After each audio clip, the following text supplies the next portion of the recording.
Gisusi karon sa Ombudsman ang 60 billion pesos nga nagasto sa mga flood control projects sa Subo sulod lang sa unong katuig. Ang report ni Alan Domingo.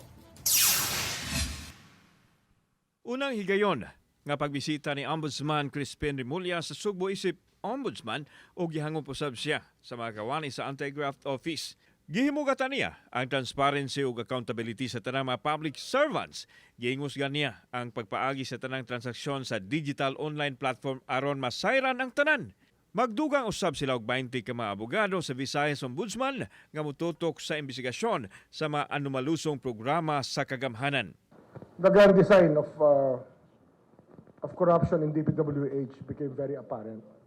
Na wala talagang bidding na. Kaya isa yan sa sinuggest ko rito sa ating mga tao dito is that we lobby for digital tools through the law na lahat talaga transparent na. Ang bidding from the barangay up to the executive department, dapat dyan digital na. Sa pagkakatubang ni Ombudsman Remulla sa media, giklaro niya ang iyang presensya sa Sugbo kabahina sa nagpadayon nga pagsusi nila sa flood control projects sa Visayas, apil na ang Eastern ug Central Visayas ug ang Negros Island.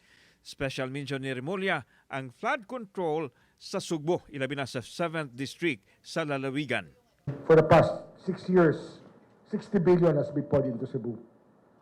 And most of it, or 25%, the bulk of it went to 7th District.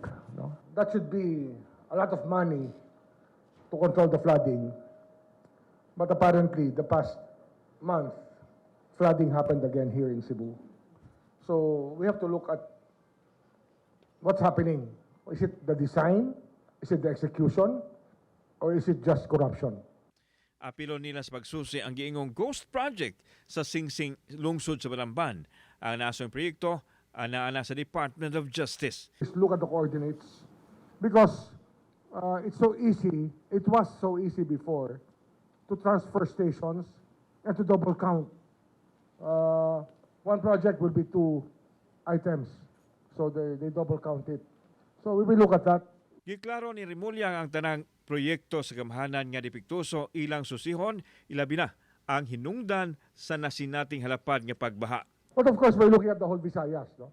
Eastern Visayas is an area of focus.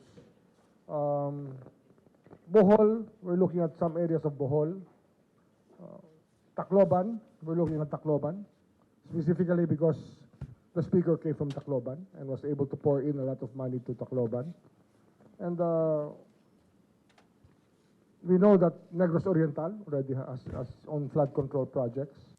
Kauban si Clover Lumayag, ako si Alan Domingo. Balitang Bisdak.